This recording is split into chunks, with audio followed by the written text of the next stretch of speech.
네, 오늘도 우리에게 새로운 날을 주신 주님께 감사합니다. 오늘도 주님을 잘 따라가는 우리 모두가 되기를 원합니다.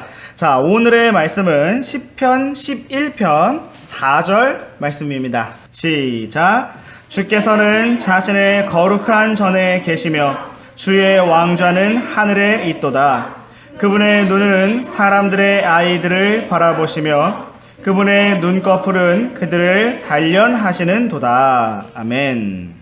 자, 오늘의 말씀은 하나님의 무엇에 대해서 이야기하고 있을까요? 하나님의 눈에 대해서 말씀하고 있습니다. 네, 그분의 눈, 그분의 눈꺼풀. 그죠? 자, 4절 말씀을 다시 보시면, 처음부터 보시면, 주께서 자신의 거룩한 전에 계시며 주의 왕좌는 하늘에 있다라고 말씀하고 있습니다. 자, 이처럼 하나님께서는 자신의 거룩한 전, 성전에서 하늘에 있는 주의 왕좌에서 온 우주 만물을 통치하고 계십니다. 자, 그런데 하나님께서는 사람들의 모든 말과 행동에 그 즉시로 반응하고 행동하시면서 통치하시는 것이 아니라 영원하신 그분의 관점에서 모든 것을 여유 있게 충분히 긴 시간과 기회를 주시면서 바라보고 계십니다. 자, 4절 말씀에서 계속 기록하고 있는 것처럼 하나님의 눈은 사람들의 아이들을 바라보시며 그분의 눈꺼풀은 사람들을 단련하고 계십니다.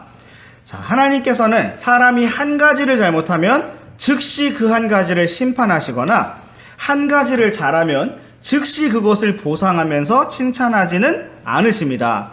다만 하나님께서는 높으신 주의 왕좌에서 그 모든 것을 바라보고 계십니다. 자, 그렇기 때문에 우리 사람들은 하나님을 잘 인식하지 못하고 하나님을 잊어버리고 살아갈 때가 참 많습니다. 죄를 짓고 잘못하면서도 에이, 괜찮아 라고 생각을 하거나 선을 행하고 잘 했으면서도 낙심을 할 때가 있습니다. 자, 그러나 성경은 하나님의 눈이 사람들의 아이들을 바라보신다 라고 분명하게 말씀하고 있습니다. 사랑하는 학생 여러분, 하나님께서 오늘도 바로 지금 이 시간에도 우리들을, 나를 바라보고 계십니다. 여러분 이 사실을 믿으십니까? 그분의 눈꺼풀이 사람들의 아이들을 뭐 하신다 말씀하고 있습니까? 단련하신다라고 말씀하고 있습니다.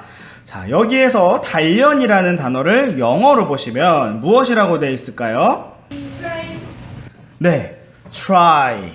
찾으셨어요? 네. 한번 영어로 읽어볼까요? The Lord is in His holy temple. 그분 주님께서 그분의 거룩한 전에 계신다. The Lord's throne, 주의 왕좌는 is in heaven, 하늘에 있다. His eyes behold, 그분의 눈으로 보신다. His eyelids, 그분의 눈꺼풀은 try, 단련하신다. The children of man, 사람들의 아이들을 이렇게 되어 있는 거죠. 네, 그래서 시험한다라는 말이 영어로 try라고 되어 있습니다. 자, 이 단어는 오늘날 새로운 무엇인가 어떤 일을 시도한다 라는 뜻으로 사용이 됩니다. 그래서 무슨 음식을 한번 먹어봐 라고 말할 때 try it 이렇게 얘기합니다. try it, 한번 먹어봐 이렇게 합니다. 또는 무엇인가를 시험할 때, 테스트할 때 사용하기도 합니다. 테스트한다, 시험한다 라는 뜻으로도 사용을 합니다. 자, 또 성경에서는 많은 경우에 여러분 대장장이 아세요? 그렇죠. 쇠, 금속, 그죠? 금속을 재련하고 또 연단해서 무엇인가를 만드는 사람을 대장장이라고 합니다. 자, 우리 함께 잠언 말씀으로 한번 가보겠습니다. 잠언 17장 3절 말씀 우리 함께 보시겠습니다. 시작! 도가니는 은을, 용광로는 금을 재련하나 주께서는 마음을 단련하시느니라. 아멘. 자, 이 말씀처럼 금속을 다루는 대장장이는 은과 금을 재련을 하는데 하나님께서는 사람의 마음을 단련하신다라고 말씀하고 있습니다. 자, 바로 여기에서도 영어를 보시면 오늘 시편 말씀과 똑같은 단어 try라는 단어가 사용되었습니다. 자, 자, 사랑하는 학생 여러분, 금과 은을 재련하고 단련하는 데에는 엄청나게 뜨거운 불이 필요합니다. 자, 금과 은을 뜨겁게 계속 만들면 어떻게 될까요? 이 고체가, 원래 딱딱한 고체가 어떻게 돼요? 다 녹아서 액체가 돼버려요. 녹아서 단단해지는데, 나중에는 단단해지는데, 처음에 뜨겁게 열을 계속 가하면 이게 흐물흐물 하더니 물처럼 녹아버립니다. 자, 왜 그렇게 만드냐면요, 이 금을 제외한 나머지 불순물을 녹여서 없애버리는 거예요. 그렇게 뜨겁게 만들어서. 그럼 뭐만 남냐면요, 순수하게 금만 남고 은만 남고, 이렇게 분리를 해낼 때 열을 가합니다. 선생님이 이 말씀을 준비하면서 인터넷에 검색을 해보니까 은을 재련할 때 960도 온도의 불이 필요하대요. 960도. 자, 금을 재련할 때는 1063도의 불이 필요하다고 합니다. 1000도. 여러분 상상해 보셨어요? 우리가 물을 끓여서 뭔가 차를 탈 때, 컵라면에 물 부을 때 그 수증기가 막 올라가는 그 온도가 100도입니다. 100도.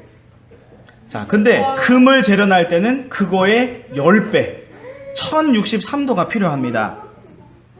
자, 그렇다면 하나님께서 어떻게 보면은 금보다 단단하고 은보다 딱딱한 사람의 이 마음, 여러분 한번 고집 피울 때 생각해 보세요. 그 마음이 얼마나 단단합니까? 그죠? 그 고집을 깨기가 힘들어요. 나 싫어! 딱 고집 피우면은 단단합니다. 그쵸? 자, 이 단단한 사람의 마음을 하나님께서 단련을 하시려면 얼마나 뜨거운 불이 필요할까요? 자, 물론 그것은 우리 몸에 닿는 실제로 뜨거운 불은 아니겠지만 우리의 마음을 단련할 만큼, 우리의 마음을 다 녹여버릴 만큼 뜨거운 불이 필요한 겁니다. 자, 우리 한번 베드로전서 말씀으로 가볼게요. 베드로전서 1장 7절 말씀. 우리의 마음이 적당히 따뜻하면 따뜻하다, 좋다 이렇게 하겠죠? 그런데 마음이 녹을 만큼 뜨거워야 단련이 된다는 겁니다. 너무 힘들어, 너무 괴로워, 그래야 단련이 되겠죠? 자, 베드로전서 1장 7절 시작. 이것은 너희 믿음의 단련이 불로 단련해도 없어지는 금을 단련하는 것보다 훨씬 더 귀하여 예수 그리스도께서 나타나실 때에 칭찬과 존귀와 영광으로 드러나게 하려 함이니라. 아멘. 성경은 하나님께서 사람의 마음을 단련하시고 믿음을 단련하시는 것이 금을 단련하는 것보다 훨씬 더 귀한 것이라고 말씀하고 있습니다. 자, 여러분, 우리가 살고 있는 이 땅에서 금은 가치가 높습니까? 낮습니까? 낮아요. 금은 가치가 낮아요? 가치가 높죠. 이거 반대로 말하는 사람은 특징이 뭐냐면 사춘기예요. 사춘기. 자, 여러분들, 여기 보면 작은 금반지 하나가 있죠? 자, 금반지 하나가 쇠가 얼마나 섞였느냐에 따라서 가격이 조금씩 다르지만 몇십만 원부터 시작을 해서 순도가 높아질수록 몇백만 원 이렇게 되고, 자, 작은 금덩이 하나가 몇 억으로 올라갑니다. 몇 억. 자, 그런데 성경은요, 그러한 이 세상의 물질적인 금의 가치보다 더 귀한 것이 있다라고 말씀하십니다. 자, 그것이 바로 무엇입니까? 금보다 귀한 예수님의 피. 예수님의 피도 당연히 귀하지만, 자, 이 말씀을 읽었으니까 여기에 나온 걸로 대답하셔야 되겠죠. 그렇죠. 자, 금보다 귀한 믿음이라고 말씀하고 있습니다. 자, 만약 오늘날 하나님께서 모든 사람이 하나 잘못할 때마다 즉시로 심판을 하시고 하나 잘할 때마다 즉시로 보상을 하신다면, 자, 믿음의 단련이라는 것이 필요가 없을 것입니다. 즉시 그 결과가 나오기 때문에 믿음이라는 것이 사실상 필요하지 않을 것입니다. 자, 그러나 하나님께서는 오늘날 높은 하늘에 주의 왕좌에 앉으셔서 사람들의 아이들을 바라보시며 하나님의 눈꺼풀로 우리들을 단련하고 계십니다. 주 예수님께서 다시 오실 때까지 충분한 시간을 주시고 또 기회를 주시고 인내하시면서 우리들이 어떻게 믿음으로 주님을 선택하고 바라보는가를 지켜보고 계신다는 것입니다. 사랑하는 학생 여러분, 우리가 지혜의 길로 간다는 것은 당장 눈앞에 있는 작은 이득이나 손해나 즐거움만을 바라보는 것이 아니라 주님께서 반드시 주시겠다고 약속하신 그 영광을 바라보면서 오늘 나에게 맡겨진 일들을 신실하게 감당하는 것입니다.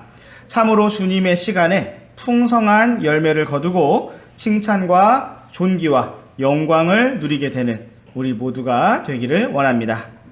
여러분도 원하십니까? 아멘. 자, 기도하겠습니다.